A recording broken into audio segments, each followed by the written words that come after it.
Em nome de Patris et Filii et Spiritus Sancti. Eu faço assim, queridos, para vocês não verem a minha cara feia, né? Que está mais feia do que já é de natureza.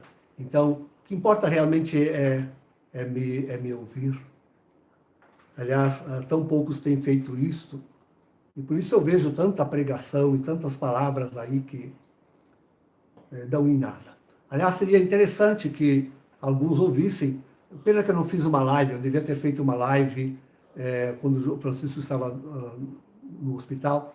Mas eu mesmo não tendo feito live, em vários sermões eu falei sobre o que devia acontecer e que está acontecendo. E como seria bom que se calasse ao menos aqueles que disseram tanta besteira ao ver que ele estava mal para morrer, teve mal para morrer. Está bem. A fim de que aprendessem a se deixar guiar pela palavra de Deus. Mas vamos à palavra de Deus hoje, aquela que está aí. Então, queridos, não que seja fácil de falar hoje. Eu tentarei com tudo, porque são tantas as mensagens. Eu queria começar pelo fim. Parece que eu gosto de começar pelo fim. Né? Eu queria começar pelo fim. Essa imagem me chocou hoje com uma outra visão. Porque quando se fala em monte, e Jesus no monte, se fala em Jesus com o Pai, Jesus em oração, Jesus, né? E é tão bonito pensar nisso.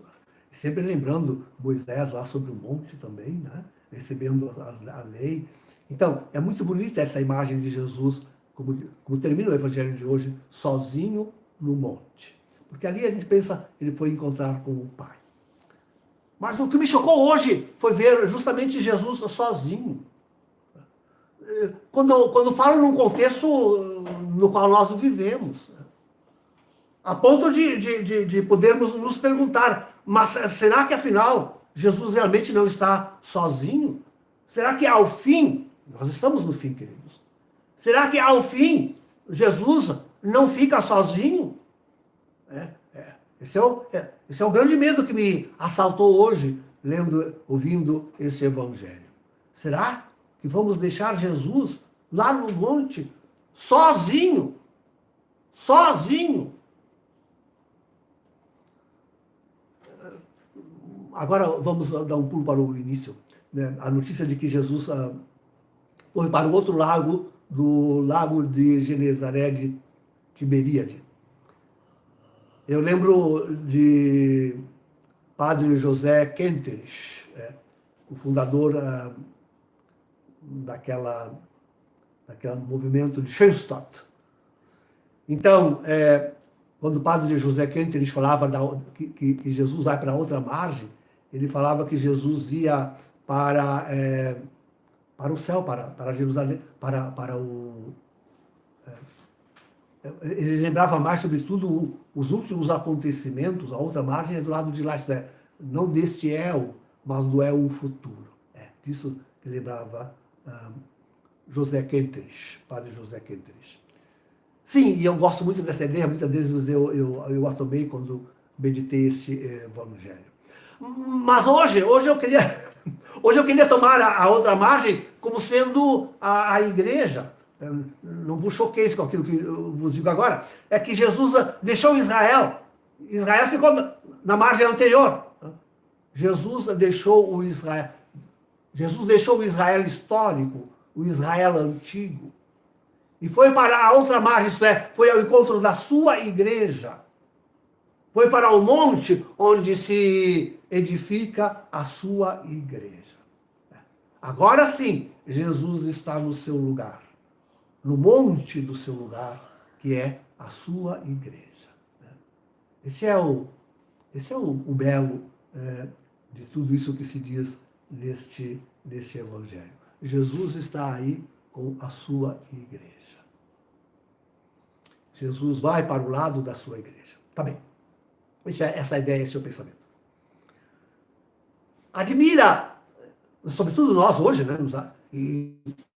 Mas não só nós hoje, porque Jesus Jesus é parelho na sua isonomia entre homens e mulheres, viram?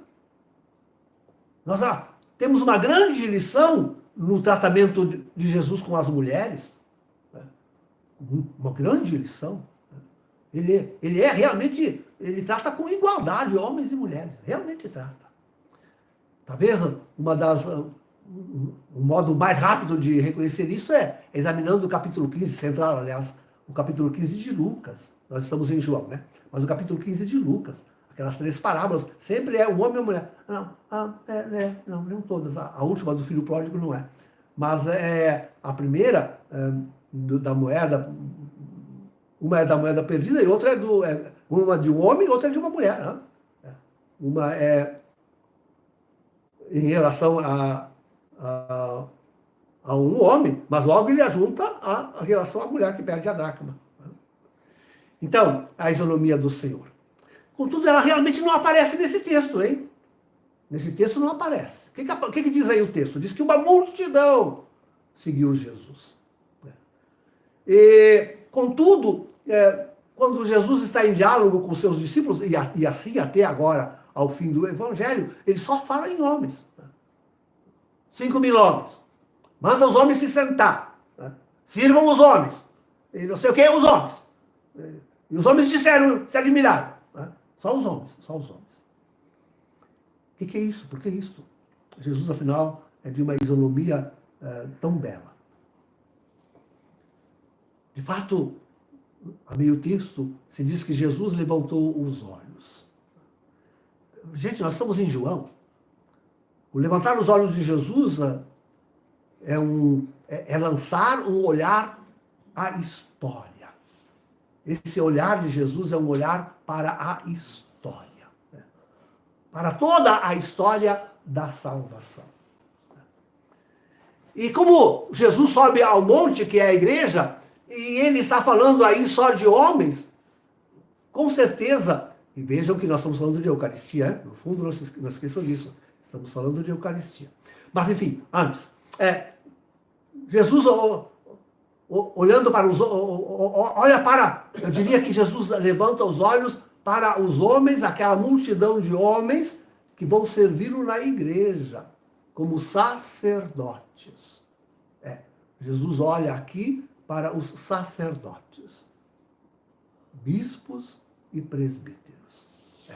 Quando ele levanta o olhar, ele olha para a história da igreja, para aqueles que ele constituiu seus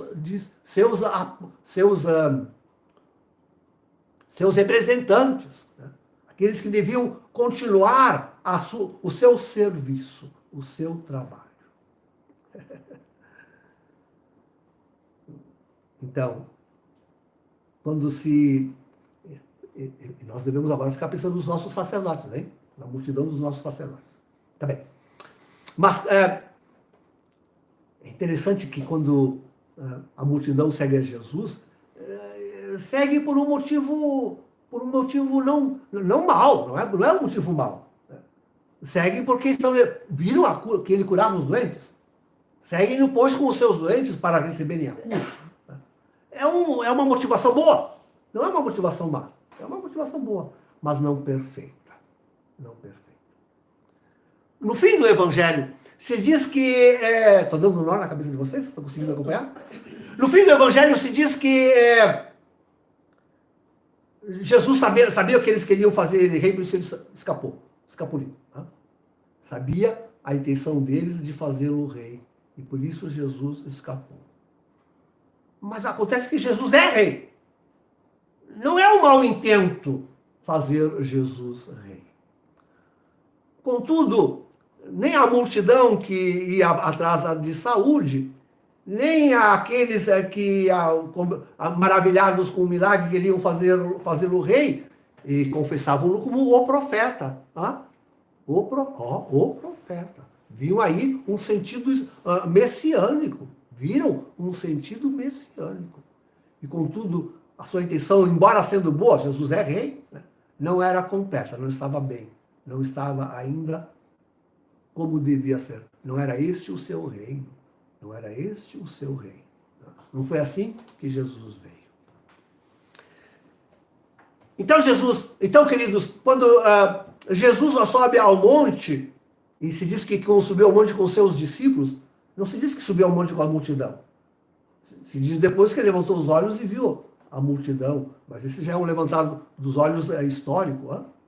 Mas se diz que quando Jesus subiu ao monte com os seus discípulos, o que ele fazia no monte, Jesus? No monte, dizíamos, já aproximávamos, ele era como que o profeta que Moisés tinha previsto e que a multidão ou os seus discípulos confessavam no fim da perícopa.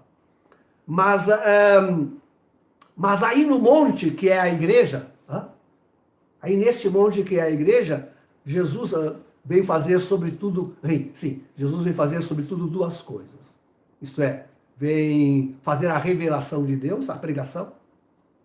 Jesus vem expor a sua doutrina, vem ensinar os povos, as multidões, os seus discípulos. É isto. Jesus vem ensinar. Quando Jesus sobe à igreja, Jesus vem à igreja para ensinar. A doutrina celeste, a doutrina do Pai. Olhemos Jesus somente lá no monte, sozinho lá no monte. A doutrina do Pai. Não outra. Não uma humana. Não das simples necessidades humanas. Nem dos simples desejos humanos, como de fazer o rei. Não. Vem ensinar-lhes a doutrina celeste. A disciplina celeste. E 2, vem dar-lhes os sacramentos. Deixar-lhes os sacramentos de si, os sinais da sua vida, de como ele viveu. Os sinais dos sacramentos. Entre os quais, no texto joanino, ressalta, maximamente, supinamente ressalta a Santíssima Eucaristia. Então, queridos, tudo isso eu penso que dá muito a pensar. Dá muito a pensar. Mas antes de pensarmos um pouco, sim, eu queria ainda antes, agora ir um pouco para o texto de São Paulo. Veja, é São Paulo. Comece a meditar com isso. Trata-se de São Paulo. São Paulo, fariseu, hein? Doutor da lei. Homem de Israel, que perseguiu a Santa Igreja, que gostava de encarcerar os discípulos do Senhor. É desse que se trata. Esse que, como Jesus, amava tanto os seus conterrâneos, os seus coetâneos, os seus concidadãos, aqueles com os quais ele partilhava o sangue, amava tanto os judeus que nos deixou como Jesus também nos deixou aquelas palavras tão bonitas de esperança da conversão de Israel. É desse que se trata, é desse Paulo que se trata. E contudo, queridos, nunca como neste texto nós vemos ele fazer assim, apagou Israel. Apagou na nossa memória, do nosso estudo, da nossa reflexão, apagou completamente os judeus, os israelitas. Agora não há mais Jerusalém, senão que aquela que é do alto, a livre, que é a nossa mãe. Agora não há mais Israel, mas há tão somente a igreja, a Santa Igreja Católica. Essa é a grande lição que ele diz que, como alegoria, servia a história de Isaac e de Jacó e de Isaac. É para isso que servia. Era uma grande alegoria, porque se tratava aí da Santa Igreja de Deus, da Igreja Católica, e da Jerusalém, que é a Jerusalém Celeste. Então eu começo por aí a dizer que esse povo está tão mal endereçado. Eu já o disse e repito, a gente também não pode ser radical demais, né? Não é que ao ler as Escrituras, e tanto o Antigo Testamento quanto o Novo, tanto as profecias do Antigo Testamento quanto o Apocalipse, Não é que ao fazer a leitura, ao ouvir os profetas e as profecias bíblicas e mesmo as atuais, não é que ao fazer isso a gente possa esquecer de todo o Israel histórico. Alguma coisa se diz aí de Israel. Mas o que sumamente se diz é sobre a igreja. E o que sumamente se diz é que Israel precisa ser igreja católica. Israel precisa se converter à igreja e à igreja católica. É a isso que tem que se converter Israel. Às vezes eu vejo até notícia católica, mas sobretudo com certeza dos protestantes, dos evangélicos, vangloriando-se de fazerem em Israel grandes pregações e aglomerados de pessoas e seus batizados e não sei o que não são deles, é nosso, né? O batizado é só católico. E faz isso, e faz muitas conversões. Não, a conversão única de Israel que nós precisamos esperar para agora, para os fins dos tempos. Esta é a conversão que assinala que chegamos no fim, a conversão de Israel. E é certo que Israel já está se convertendo, eu digo para a Igreja Católica, é certo que Israel já está se convertendo, mas a conversão de Israel mesmo só acontecerá ao fim dos 3 dias de trevas, que assinalam o último evento do grande castigo que virá sobre a humanidade. Só então Israel se converterá verdadeiramente. E não adianta, antes disto, querer olhar só para Israel, sem olhar para a igreja. Querem ter notícias do fim dos tempos? Olhem para a Igreja Católica. Vejam, por exemplo, a grande apostasia. Olhem para a Igreja Católica. Reconheçam a grande apostasia que nela há. Essa semana tanto se orgulhou o Vaticano de publicar o crescimento da Igreja para mais de 1 bilhão e 400 milhões. E contudo, sim, temos que olhar para a Igreja e a grande apostasia que nela há. Este é o sinal. Este é o sinal do fim dos tempos. Temos que olhar para o Vaticano. Temos que olhar para o Vaticano e ver quanto ali já não está mais a Igreja Católica. Ali já não está mais a chefia da Igreja Católica. Ali está, antes a chefia, logo estará em plenitude, dessa nova religião que eles querem a todo custo impor sobre a humanidade. Agora, ainda no mês que vem, ainda em convalescência, Francisco deve se reunir de novo para ir alinhavando os pontos finais da criação dessa grande igreja, dessa única igreja, a igreja que despreza e que persegue a igreja de Cristo, que é a Igreja Católica, o resto de Israel. Mas então, queridos, sim, hoje nós olhamos com Jesus para a multidão dos homens que fazem a igreja. E quanto nos devemos contristar ao pensar que aqueles que deviam fazer justamente a pregação da palavra, o ensino da doutrina católica, quanto se perdeu. A Igreja Católica não tem mais verdades. Não possui mais verdades inegociáveis. Não. Ela colocou tudo em dúvida.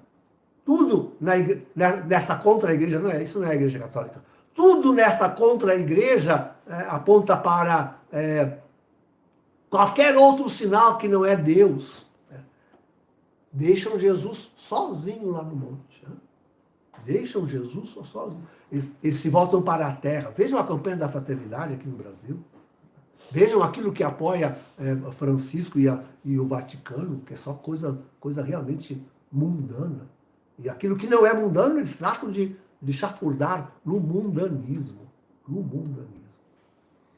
Então, sim, é preciso olhar para o Vaticano, e sobretudo nós agora temos que estar atentos, porque é ali que nos será apresentado o anticristo. O pessoal fica procurando isso na tribo de Dan, coitado da tribo de Dan. Por mal interpretação de uma profecia, eles ficam esperando isso da tribo de Dan, ficam esperando isso de Israel, ficam esperando... Não! Olhem para o Vaticano. É de lá que deve nos sair o anticristo. Né? É de lá que deve ser apresentado ao mundo o anticristo. Nada vai dar certo, queridos. Nós estamos vendo aí o plano destes homens, né? De parar com guerra, de solucionar a fome do mundo com uma guerra comercial, de uma revolução, a revolução woke, uma revolução social. Pensem bem no desespero da Europa sem o apoio dos Estados Unidos. Que confusão que está esse mundo. Né? Pensem bem naquilo que está acontecendo com os cristãos na Síria.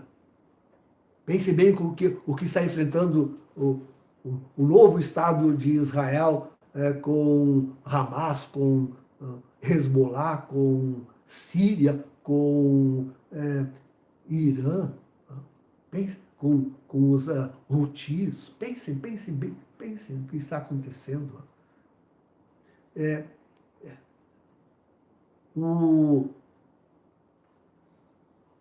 Toda esta confusão do mundo, queridos, toda esta confusão do mundo não encontrará solução nem paz. Senão, e ainda será falsa. Essas que eles hoje fazem, esses negócios que eles fazem, não produzem a paz. É uma falsa esperança de paz. Mas só com o anticristo é que virá uma esperança mais forte e uma falsa paz mais efetiva. Mais efetiva. Não aquela que eles estão fazendo aí. Vão lá em Riad fazer reunião pela paz, mas lá nos seus estados estão lançando bombas e morte para lá e para cá. Para um lado e para o outro. E isso também é no Oriente Médio. Pensem que tristeza ao ver hoje a notícia de que em Myanmar, com esse terremoto que deu mais de 7 mil mortos, estão contando, vamos contar mais ainda, né? E ainda em meio à guerra. Ainda não cessam a guerra. Né? Nem para socorrer os seus flagelados. Que coisa absurda. Coisa absurda o homem. Né? Eu digo, só quando o anticristo aparecer. Aí se falará ainda assim falsamente de uma falsa paz, de paz, que será falsa, uma falsa paz. Só então.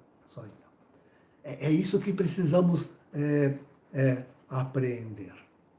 Olha, queridos, essa imagem inicial que queria gravássemos, Jesus lá no monte só. Né?